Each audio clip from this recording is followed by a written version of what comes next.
Bienvenue dans le débat sur France 24. La tension monte entre l'Ukraine et la Russie. Kiev est inquiète face à un déploiement massif de troupes russes à sa frontière. La situation dans cette région est très tendue depuis l'annexion en 2014 par la Russie de la Crimée. Depuis 7 ans, l'Ukraine est en conflit avec des séparatistes pro-russes dans l'est de son territoire. Ce conflit a déjà fait plus de 13 000 morts. Les États-Unis évoquent des preuves sur des actes agressifs de la Russie contre l'Ukraine et Washington promet de faire payer un prix élevé à Moscou si elle passe à l'acte. L'Ukraine demande à l'OTAN de prendre des sanctions contre la Russie. Le chef de la diplomatie américaine a rencontré à Stockholm son homologue russe. Moscou veut maintenant des garanties sécuritaires à ses frontières, a dit Lavrov à Blinken. Alors, quelles sont les intentions de Vladimir Poutine? La Russie est-elle une menace en Europe? Quelle est la réponse de l'Occident? Quelle est finalement aussi la diplomatie française face à Moscou? Pour en parler, j'ai le plaisir d'avoir à mes côtés Roumiana Ugarczynska. Bonsoir à vous, journaliste d'investigation, auteur de KGB et compagnie à l'assaut de l'Europe, et c'est aux éditions Anne Carrière. Vous avez également écrit Guerre du gaz, la menace russe aux éditions du Rocher. Bienvenue à vous. En face de vous, Pascal Boniface. Bonsoir, directeur de l'IRIS. Votre dernier ouvrage, Pascal Boniface, c'est la géopolitique tout simplement que vous avez écrit avec Anne Sénéquier, et ça c'est aux éditions Erol. Galia Ackerman, bonsoir, historienne et journaliste spécialiste de la Russie, rédactrice en chef de Desk Russie, nouveau média en ligne, et puis auteur du Le Régiment immortel, la guerre sacrée de Poutine aux éditions Premier Parallèle. Nous avons également avec nous notre correspondant dans la région, Gulliver Krag. Bonsoir Gulliver, qui se trouve dans le Donbass, donc qui va être avec nous tout au long de cette émission. Avant de commencer le débat, je vous propose d'écouter le chef de la diplomatie russe, Sergueï Lavrov, et son homologue Antony Blinken. C'était aujourd'hui. Moscou veut des garanties sécuritaires. On les écoute.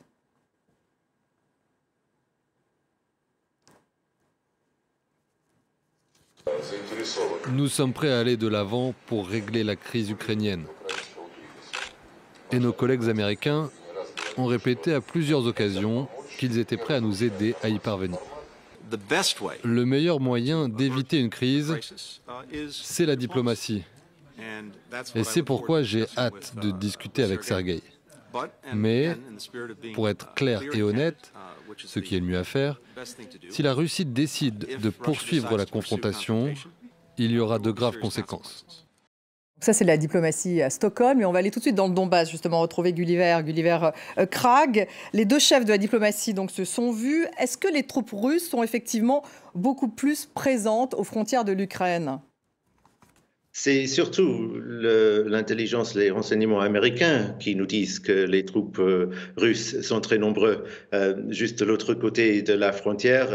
Et les Ukrainiens à qui j'ai parlé aujourd'hui m'ont tout simplement dit on n'a aucune raison de ne pas les croire. Donc, et l'Ukraine, c'est aussi la position officielle de Kiev qui confirme qu'effectivement, il y a près de 100 000 soldats russes juste tout près de la frontière ukrainienne. Il est presque impossible de nier que cette armée est là pour constituer une sorte de menace et que donc on est en droit de se demander quelles sont leurs intentions. Depuis 7 ans, l'Ukraine est en conflit avec les séparatistes pro-russes dans l'est du territoire. Vous connaissez bien ce conflit, Gulliver, puisque vous avez fait plusieurs reportages dans le Donbass, un conflit qui a déjà fait plus de 13 000 morts. Où en est-on des tensions dans cette région ? Vraiment, c'est depuis le printemps de cette année, je dirais, qu'on a l'impression que petit à petit, l'intensité du combat monte. C'est ce que disent les gens ici qui habitent à quelques dizaines de kilomètres de la ligne de front. Ils disent qu'ils entendent de plus en plus souvent des bruits de tir d'artillerie, donc au loin, que ça devient de plus en plus intense. Il y a de plus en plus de combats, ce qui se traduit aussi, bien sûr, par des morts parmi les soldats. Un soldat est déploré, tué hier, donc mercredi. Un soldat aujourd'hui a été blessé, c'est selon les forces armées de l'Ukraine. Le soldat qui a été blessé aujourd'hui, il est dans une condition stable à l'hôpital, mais c'est des nouvelles qu'on a presque au quotidien. Et anecdotalement, sans pouvoir vraiment y mettre des chiffres, tout le monde dit en gros qu'ils ont l'impression que ça devient de moins en moins tranquille sur la ligne de front depuis le printemps. De moins en moins tranquille, de plus en plus tendu à vous écouter. Roumiana Ugarczynska, oui c'est bien ça, pardon. Ugarczynska. Jusqu'où peut aller l'escalade?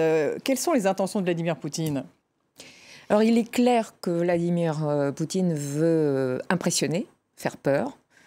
C'est clairement le but recherché, et surtout parce qu'il a une obsession. Et cette obsession, c'est l'OTAN, c'est la frontière de l'OTAN. Et depuis que l'Ukraine souhaite intégrer l'OTAN et que, ma foi, les Occidentaux disent que oui, ils vont entrevoir des négociations et que surtout, il y a une aide massive militaire de l'OTAN à l'Ukraine pour que l'Ukraine puisse se défendre le cas échéant, eh bien, la tension est en train de monter. D'autant plus qu'il y a eu également des manœuvres de navires militaires américains en mer Noire à plusieurs reprises. Et la Russie a cette obsession. Et comme de l'autre côté, on peut dire que pour les États-Unis, l'ennemi est la Russie. Donc l'Ukraine se trouve prise en tenaille dans cette situation. Elle a ses propres problèmes. Il y a aussi le fait que les accords de Minsk sur la résolution du conflit n'ont pas vraiment été appliqués. Dans le Donbass, on va y revenir, bien sûr. Voilà. Mais là, on voit clairement que l'Ukraine est piégée dans cette situation géostratégique très dangereuse. Très dangereuse. Pascal Boniface, jusqu'où peut aller justement l'escalade? Est-ce que Vladimir Poutine pourrait véritablement faire entrer les chars en Ukraine, pour être simple? Il a beaucoup de défauts qui sont connus, mais il n'est pas tout à fait irrationnel. Il sait très bien que s'il faisait cela, il aurait d'une part une réaction américaine, Blinken l'a dit, mais surtout, c'est qu'il ne pourrait pas contrôler le Donbass.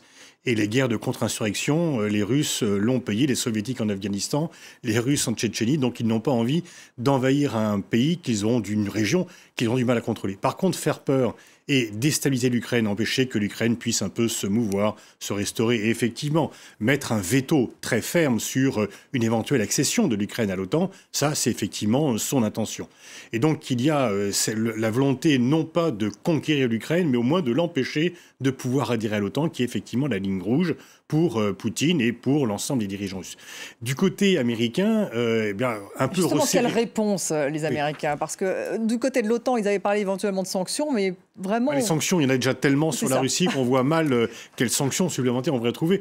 Mais on voit bien que du côté américain, faire monter les tensions, ça fait un peu oublier Kaboul, ça fait un peu oublier l'ANCUS, donc la trahison des Français dans l'Indo-Pacifique, et resserrer les liens de l'OTAN alors qu'ils ont été un peu distendus, qu'il y a une crise de confiance très nettement. Biden avait promis l'Amérique est de retour, il y a eu Kaboul.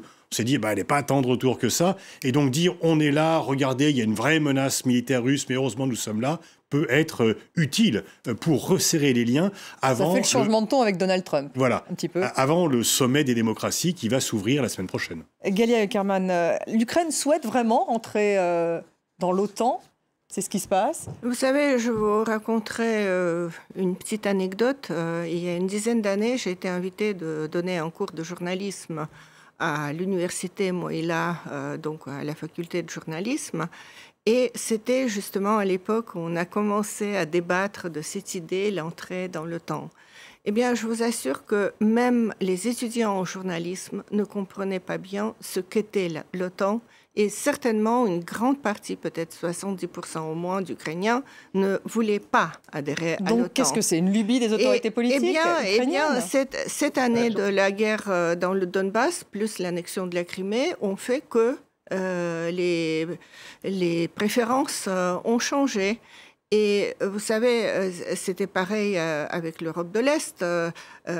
Oui, en effet, il y avait une vague promesse occidentale, comme quoi l'OTAN ne va pas s'élargir vers l'Est, mais ce sont les pays de l'Est qui l'ont demandé très fortement. Ce n'était pas que les Américains les ont embrigadés, c'était le désir... Mais sur l'Ukraine, vous êtes plus nuancé, en tout cas, écoutez, aujourd'hui, je pense que si on fait de nouveau un bon sondage, il y aura probablement une très grande partie de la population, je ne peux pas dire quel pourcentage, qui voudrait l'adhésion à l'OTAN, mais vous savez, aujourd'hui... Donc ça s'accroît. Le ministère des Affaires étrangères russe, par sa porte-parole, Maria Zakharova, a dit que oui, c'est la ligne rouge qu'il ne faut pas franchir. Mais je vous rappelle simplement que personne encore n'a étudié même sérieusement, sans prendre de décision. Rien ne garantit encore à l'Ukraine l'adhésion à l'OTAN. Pour l'instant. Donc, il n'y a aucune raison pour cette concentration de 115 000 militaires, plus des centaines de chars, de blindés, d'avions, d'hélicoptères, de bateaux dans la mer Noire, à la mer Noire, et même de sous-marins, pour faire quoi? C'est pas des manœuvres. C'est pas des manœuvres. Comme en printemps. Gulliver, vous êtes d'accord avec ce que vient de dire justement Galia Ackerman sur l'adhésion ou la non-adhésion des Ukrainiens dans cette volonté de rentrer dans l'OTAN? Plus ou moins, je voulais donner une précision. Selon le dernier sondage, c'était 58% des Ukrainiens qui étaient favorables à l'adhésion à l'OTAN. Donc c'est une claire majorité, sans être une majorité de, je ne sais pas, 70-30. C'est quand même, il y a une partie de la population qui n'est pas favorable à l'OTAN, mais depuis plusieurs années maintenant, toujours, on retrouve des majorités assez claires dans les sondages pour l'adhésion à l'OTAN. Est-ce que le président ukrainien, Roumania Urgarczynska, lui Volodymyr Zelensky souhaite rencontrer justement Vladimir Poutine, et Vladimir Poutine ne cesse pas de lui dire non? Pourquoi? Il le méprise? Non, je ne crois pas qu'il le méprise, mais s'il y a une chose sur laquelle insiste énormément le président ukrainien Zelensky, c'est que lui, il réclame que l'OTAN défende l'Ukraine et que l'Ukraine adhère à l'OTAN. Et en même temps, il demande à rencontrer Vladimir Poutine. Oui, alors... Oui et non, parce que... Refus du côté du président russe, d'après ce que j'ai vu. Oui, il y a eu plusieurs demandes. Le dialogue est rompu de toute façon. On n'y arrivera pas comme ça. Mais pour en revenir à l'Ukraine et au président ukrainien, il y a aussi une situation intérieure qu'il ne faut pas négliger, d'autant... De même, il y a une situation russe intérieure qu'il ne faut pas négliger. Actuellement, pour les deux pays, s'engager dans un conflit, ce serait de la folie pure. La Russie est en grande difficulté économique, sanitaire également, donc ce n'est vraiment pas le moment. Et quant à Zelensky, lui, il est au plus bas des sondages, il est à 20%. Et beaucoup de ses détracteurs, en fait, l'accusent d'instrumentaliser cette affaire pour, en fait, détourner l'attention des problèmes internes que lui-même rencontre dans le pays et qui sont souvent liés à des oligarques extrêmement puissants. En Ukraine, depuis très longtemps, ce ne sont pas les politiques qui décident, ce sont les oligarques. Donc, il n'y a pas un risque de dérapage, Pascal Boniface, dans cette région? Non, il y a quand même une situation qui... C'est une escalade verbale, c'est de la gesticulation, effectivement, politique et militaire. Aucun risque que ça dégénère dans le Donbass et que ça devienne, que ça s'embrase? Il y a toujours des risques, mais le risque d'une guerre massive, centrale, opposant l'armée russe à l'armée ukrainienne, dans lequel, même si l'Ukraine n'est pas membre de l'OTAN, les pays de l'OTAN seraient quand même nécessairement impliqués. Les États-Unis ont donné des garanties de sécurité à l'Ukraine. Donc, du côté de l'OTAN, on ne souhaite pas de l'Ukraine. Alors, les Américains aimeraient que l'Ukraine rentre dans l'OTAN, mais les Français et les Allemands ont bloqué. Ils ont bloqué dès 2008-2009, où l'Ukraine tapait déjà à la porte. Et les Français et Allemands ont dit, on a déjà des problèmes avec la Russie. On avait promis effectivement que l'OTAN ne s'élargirait pas. On a un petit peu piétiné cette promesse. Et on ne va pas aller dans l'escalade. Surtout qu'à l'époque, c'était Medvedev qui était président. Et on espérait une amélioration des relations entre les Occidentaux et les Russes, qui n'a pas eu lieu par la suite. Mais donc, il y a des divisions. Il y a des pays de l'OTAN qui souhaiteraient que l'Ukraine, parce que ça renforcerait le camp occidental face à la Russie, et d'autres qui disent, comme la France et l'Allemagne, que ça serait une prophétie autorisatoire, que ça crisperait encore plus, si nécessaire, la Russie, et que loin de calmer le jeu, ça viendrait plutôt mettre des tensions supplémentaires dans une région qui n'a pas besoin de tensions supplémentaires. Donc ces manœuvres, Gulliver, les manœuvres dont vous parlez, cette tension, a priori, donc ça devrait se calmer. On évoque maintenant, après justement cette rencontre à Stockholm entre Anthony Blinken et Sergei Lavrov, un éventuel nouveau sommet entre Joe Biden et Vladimir Poutine. Je suis plutôt d'accord avec Pascal Boniface qu'on ne doit pas s'attendre à une très grande guerre impliquant vraiment les forces armées de la Russie en grande quantité, une sorte d'invasion officielle et les pays de l'OTAN qui seraient impliqués aussi. Mais je pense que la possibilité d'une sérieuse intensification des combats ici, avec ces forces dites séparatistes qui sont réellement armées et dirigées et financées par la Russie, qu'ils essaieraient de prendre un petit peu d'autres territoires territoire ou quelque chose, ou bien qu'il y aurait une provocation ou une excuse, une erreur faite par les Ukrainiens ou quelque chose qui servirait d'excuse pour faire une intensification qui, pendant une courte période, mettrait beaucoup de pression sur l'Ukraine, sur les forces armées de l'Ukraine. Peut-être qu'il y aurait beaucoup de morts et de blessés qui mettraient de la pression sur Volodymyr Zelensky pour faire des concessions envers la Russie, peut-être restons dans le cadre du processus de Minsk, mais en l'appliquant comme la Russie voudrait, ce que l'Ukraine depuis 7 ans déjà refuse de faire. Je pense que ça, c'est envisageable.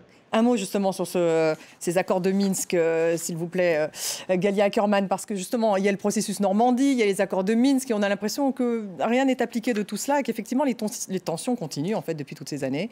Et pourquoi? Écoutez, à vrai dire, pratiquement dès le début, les accords de Minsk, donc Minsk II, qui ont été conclus en 2015, étaient différemment interprétés par la Russie et par l'Ukraine. Dans quelle mesure? Ça a été signé par la contrainte, on peut dire, du côté ukrainien, parce que l'armée ukrainienne se trouvait encerclée, une partie de l'armée ukrainienne, dans la région de Debaltseve. Et donc, on a soutiré, on peut dire, des concessions qu'en réalité, l'Ukraine ne peut pas faire sans perdre pratiquement le caractère qu'elle a actuellement. Quelle concession en 2 mots? Bien, c'est très simple. L'Ukraine croit qu'elle doit récupérer l'accès à ses frontières avec la Russie dans la région de Donbass. Bien sûr, pour les séparatistes et pour la Russie, c'est hors de question. D'un autre côté, on prévoit un processus de fédéralisation qui donnerait pratiquement aux séparatistes du Donbass la possibilité de bloquer légalement certaines décisions du gouvernement ukrainien. C'est-à-dire, on veut organiser des élections selon les accords de Minsk, mais l'organisation pratique des élections est interprétée de façon totalement différente. Parce que pour les Ukrainiens, les élections libres, c'est les élections où les partis pro-ukrainiens puissent s'exprimer, avoir des meetings, etc. Et pour les séparatistes, c'est quelque chose d'inadmissible. Donc voilà. On va voir la carte d'ailleurs. Les accords sont plus ou moins morts, tout simplement parce qu'ils. Les accords sont morts, vous dites, Pascal Boniface, vous êtes d'accord? Non, ils ne sont pas morts, mais ils n'ont pas été appliqués entièrement. Alors, disons que les choses sont peut-être un peu plus compliquées. Effectivement, c'est vrai que les Ukrainiens ont eu le sentiment de signer sous la contrainte. Et dès le départ, Poroshenko a dit, etc. Et puis ensuite, ils ont tout fait pour ne pas appliquer leur part du contrat. Donc, ils ont quand même signé les accords. Et donc, effectivement, je ne pense pas qu'il y ait un camp qui respecte les accords et l'autre qui ne respecte pas. Il y a une double inapplication des rapports, des accords de Minsk, puisque les Ukrainiens sont réticents à mener une vraie fédéralisation qui est réclamée. S'il y avait une fédéralisation, ils pourraient reprendre le contrôle, mais chacun demande à ce que l'autre fasse le premier pas le premier. Retirer le soutien aux indépendantistes de la part de Poutine, organiser la fédéralisation de la part de la Russie. Et donc, pour l'instant, c'est au point mort. C'est-à-dire qu'il y a une situation qui est très gênante. On met des sanctions sur la Russie, on ne fait pas de réelle pression sur l'Ukraine, chacun vit avec cela, et honnêtement, on ne voit pas de moyen de sortir de cela. Chacun vit avec cette situation très gênante, mais qui est vivable dans la difficulté et la douleur. Et un mot justement sur l'armée ukrainienne. Si j'ai bien compris, l'armée ukrainienne, aujourd'hui, est plus importante. Est-ce qu'elle est soutenue financièrement par les États-Unis? Est-ce qu'il y a une aide occidentale? Oui, alors il y a une aide pour des matériels, mais pas des armes offensives, parce qu'en même temps, il y a des limites que les Américains eux-mêmes ne veulent pas dépasser par rapport à l'aide à l'Ukraine. Donc il y a des renforcements. Vous vous rappelez que Trump avait un petit peu suspendu l'aide à l'Ukraine à la mise en cause de Biden dans la campagne électorale. Les Américains se sont fâchés contre cela, le Pentagone, etc. Oui, il y a une aide américaine, mais l'armée ukrainienne seule ne pourrait pas prendre l'ascendant sur l'armée russe. Il n'y a pas qu'une aide américaine, il y a aussi quelque chose qui a beaucoup agacé Moscou, et c'est la vente de drones turcs, Bayraktar, à l'Ukraine, qui sont notamment utilisés pour surveiller et, dit-on, sont utilisés dans les combats dans ces zones de tension et de conflit du Donetsk. Et c'est l'un des arguments que Moscou a aligné en disant, voyez, il y a une présence de l'OTAN ou de pays de l'OTAN qui arment l'Ukraine et donc rien n'est respecté de ce qu'on avait convenu. Donc voilà, conflit un petit peu presque éternel, si je peux dire, en tout cas qui dure depuis des années. Alors que ces drones sont vendus à l'Ukraine par la Turquie et puis il y a un contrat, je pense qu'il y a un accord pour que l'Ukraine commence à produire ces drones Bayraktar elle-même sur son propre territoire. Ce n'est pas exactement la même chose qu'une aide militaire de l'OTAN.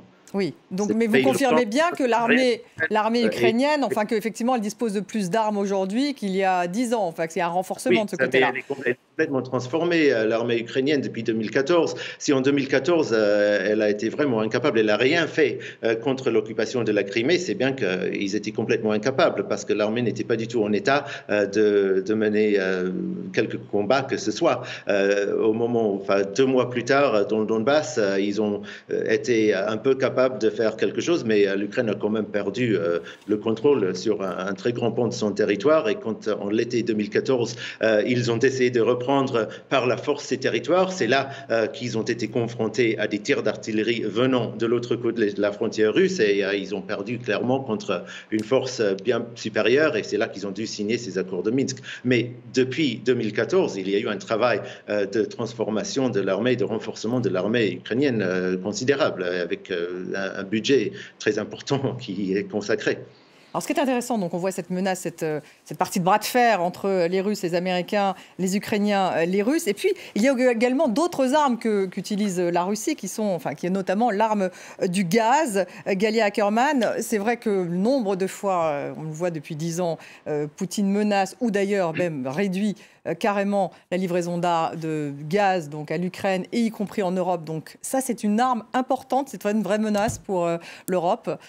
C'est une vraie menace pour l'Ukraine parce que le Gazprom ne veut pas prolonger les contrats de passage du gaz par le territoire, par les gazoducs ukrainiens. À partir de 2024, jusqu'à 2024, ils ont été contraints quand même de céder parce que apparemment maintenant la priorité c'est la mise en marche de Nord Stream 2 et Nord Stream 2. Comme les Russes ont promis, pour ce que ça vaut, excusez-moi, que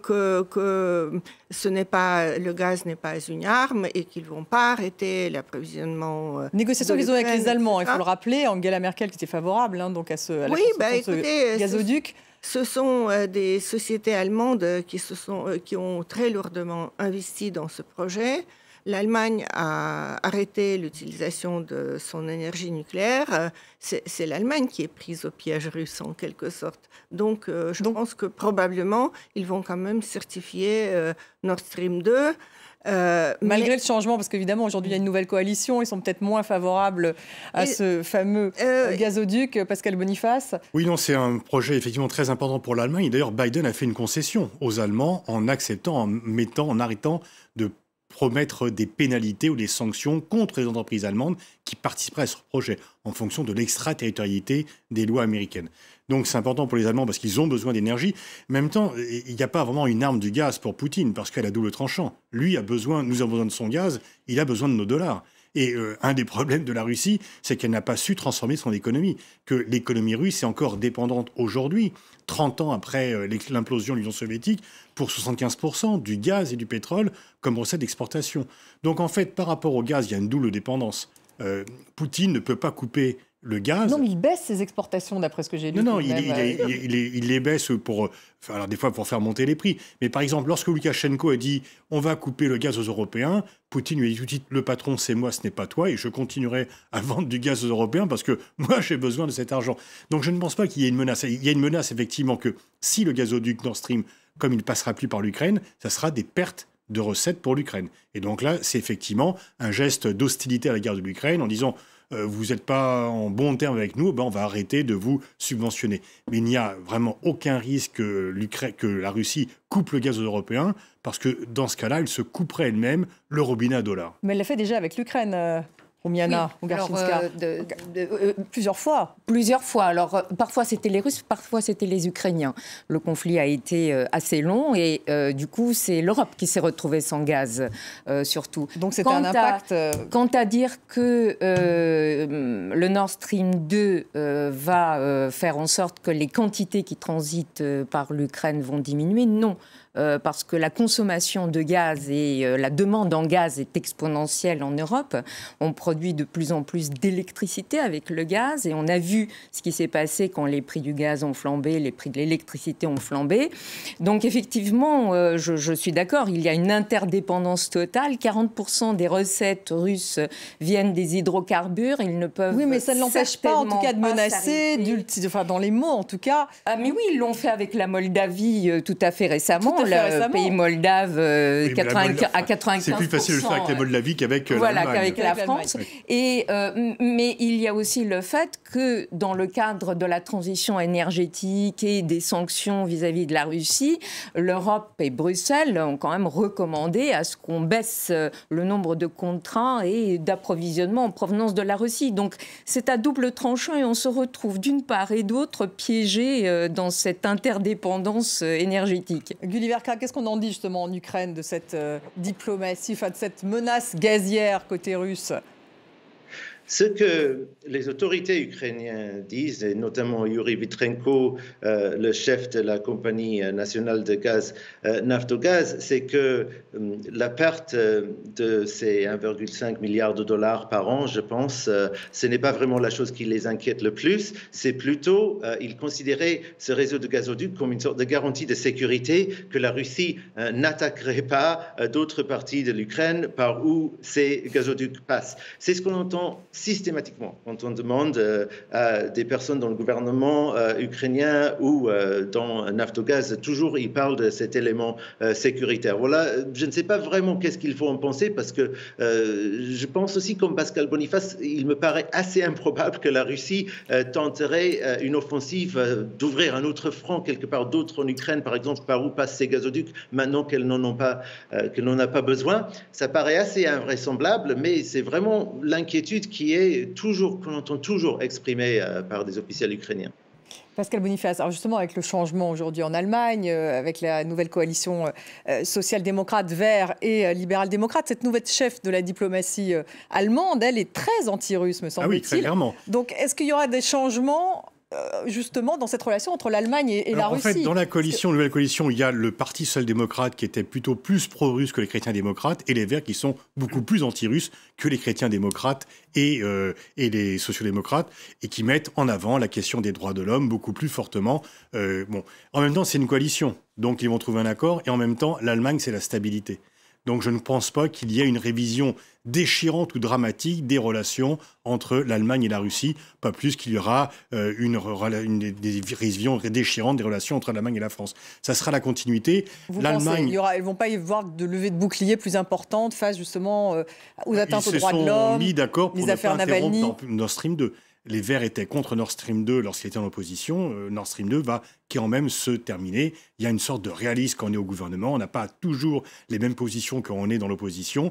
Et donc, mais par contre, les Verts mettront la question des droits de l'homme beaucoup plus sur l'agenda. Et la ministre des Affaires étrangères mettra la question du respect, ou plutôt de la violation des droits de l'homme en Russie, de façon beaucoup plus fréquente que ne le faisait la diplomatie précédente. Galia Kermal, on sera quand même dans la continuité avec cette nouvelle coalition en Allemagne face à la Russie, cette Russie perçue parfois comme une menace, justement.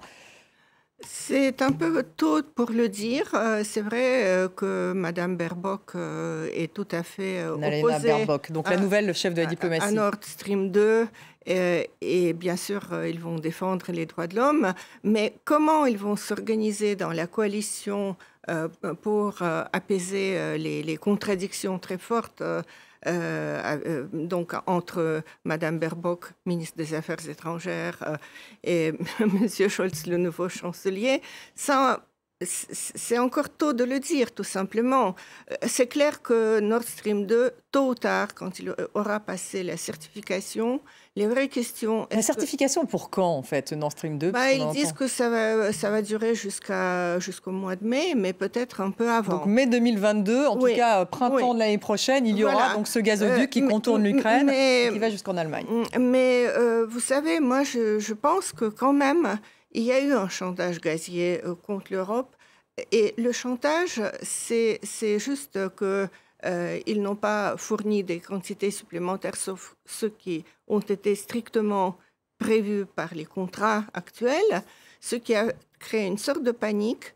Le prix du gaz a pratiquement quintuplé et ils ont commencé à faire des exceptions pour les bons élèves. Donc, par exemple, la Serbie, qui vient d'avoir un nouveau contrat, a le gaz donc à $270 pour 1000 mètres cubes, mais les mauvais élèves peuvent payer $1000, voire plus. Donc c'est bien une arme. Bien sûr que c'est une arme, mais ça a toujours été une arme. Ça a toujours été le cas. Il y a toujours eu un prix d'amis. Lorsque l'Ukraine était pro-russe, elle payait son gaz 3 fois moins cher. Et puis quand il y a eu la révolution de couleur, le prix du gaz a augmenté. Finalement, ce sont les lois du commerce. Les prix d'amis, on les fait pour les amis. Donc effectivement, la Russie, je dirais qu'elle reprend un peu la politique soviétique de livrer à des prix battant toute concurrence aux amis stratégiques les matières premières énergétiques. Gromagna. Alors oui, c'est une arme stratégique que Moscou a utilisée à plusieurs reprises. En même temps, il y a le fait qu'on ne peut pas s'en passer du gaz russe. C'est bien là le drame, parce que quand on pense aux alternatives des pays qui pourraient nous fournir du gaz, que ce soit le Qatar, le Tadjikistan, l'Iran ou l'Algérie, qui vient d'ailleurs de couper le gaz à l'Espagne. Ce ne sont pas à proprement parler de grandes démocraties donc il y a un problème de dépendance même à l'égard du gaz. On peut compter pour être des partenaires tout à fait fiables. Alors on quitte l'Europe justement pour voir si cette Russie constitue une menace ailleurs qu'en Europe. Est-ce que c'est le cas au Moyen-Orient et en Afrique? On parle beaucoup des forces Wagner paramilitaires en Afrique, notamment en RCA, mais aussi maintenant au Mali. On a beaucoup parlé de la présence de la Russie en Syrie, mais aussi en Libye. Pascal Boniface, est-ce qu'on peut dire que Vladimir Poutine a avancé ses pions depuis, on peut dire, à peu près une dizaine d'années au Moyen-Orient et en Afrique? Très clairement. Très clairement, il y a un retour de la Russie, à la fois en Afrique, qui a été marqué par un sommet Russie-Afrique à Sotchi à l'hiver 2019, en novembre 2019, en disant la Russie est de retour. Et puis effectivement, au Proche-Orient, le tournant, ça a été le fait de maintenir Bachar el-Assad grâce à l'aide militaire russe et iranienne, et sinon Bachar serait tombé. Sans l'aide militaire russe, Bachar serait tombé. Et la Russie en profite pour dire, regardez, nous, on maintient nos alliés. La France a abandonné Kadhafi, qui était son allié. Les Américains ont abandonné Moubarak. Nous, on tient nos alliés. Et en Afrique, pour certains régimes qui sont, je dirais, un petit peu sous la sellette, cette offre que l'on peut contester par ailleurs séduit. C'est pas une offre. Au Mali, qu'est-ce que l'on propose? Qu'est-ce que les Russes proposent? Pas le développement du pays. Ils disent on peut maintenir la sécurité du régime, pas du pays. Contre les terroristes. Oui, mais surtout des fois aussi contre l'opinion. C'est ça. Et donc effectivement, il y a l'offre russe, c'est une offre sécuritaire. Et la Syrie a été le champ d'expérimentation de cette offre sécuritaire. Mais quelles sont les intentions vraiment de Vladimir Poutine, Roumiana Ougarchinska, quand justement il va conquérir ces territoires? C'est clairement une façon de se positionner stratégiquement et d'assumer le rôle de la grande puissance qu'ils étaient et qu'ils souhaitent redevenir pour pouvoir traiter d'égal à égal. Il ne faut pas oublier que ce sont des marchés énormes. Le marché sécuritaire est énorme.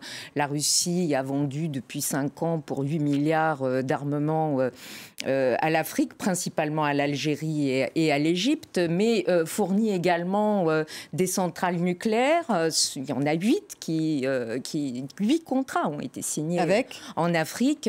Le dernier, le plus important, qui porte sur 4 blocs donc de centrales nucléaires, c'est l'Égypte, 28 milliards tout à fait récemment. Et c'est important parce que, mais même Wagner, si vous voulez, le marché des groupes militaires privés, c'est un marché mondial de 100 milliards. Ils en veulent leur part, tout simplement. C'était occupé par Blackwater et d'autres PMC américaines, et donc ils ont placé les leurs. Ils veulent leur part du marché, ils veulent être admis comme les grands joueurs sur la map monde. Et alors, ils ont réussi, Galia Ackerman, justement, à devenir des grands acteurs dans cette région? J'aimerais quand même rappeler d'abord qu'à la différence des compagnies militaires privées, qu'en effet existent dans plusieurs pays et vendent leurs services à l'étranger, pas seulement les Américains, par exemple, il y a aussi des compagnies privées israéliennes. Vous parlez de Wagner, là, également? Non, non, mais Wagner est compagnie militaire privée officiellement.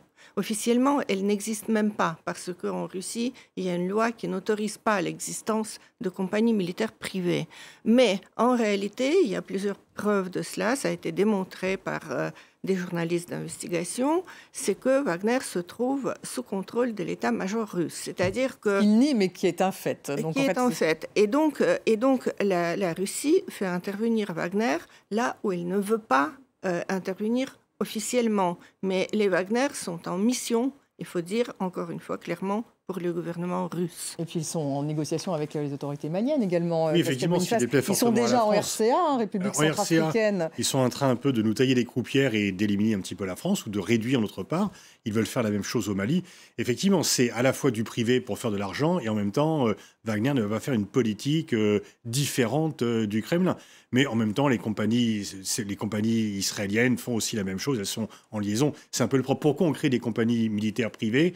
C'est pour faire le sale boulot, pour que l'État ne soit pas mis en cause s'il y a quelque chose. On l'a vu en Irak avec les compagnies effectivement américaines. Et donc là, il gagne des parts de marché, effectivement, et du coup, ça sert pour avancer l'agenda de la Russie. Et finalement, la Russie a quand même des arguments assez faibles, puisque le PIB russe, c'est le PIB de l'Italie. Et donc, personne ne dit que l'Italie est une superpuissance militaire. Mais Poutine, en avançant ses pions, ce qu'il veut, c'est un deuxième sommet avec Biden, pour dire, regardez, je suis encore l'interlocuteur. Je pèse 10%, 8% du PIB américain, mais je traite sur un pied d'égalité avec les États-Unis, et puis un peu se rehausser du col aussi par rapport à la Chine, puisque ce duo nouveau entre les États-Unis et la russe Chine, oui. Est très inégalitaire au profit de la Russie. La Russie ne pèse pas grand-chose par rapport à la Chine.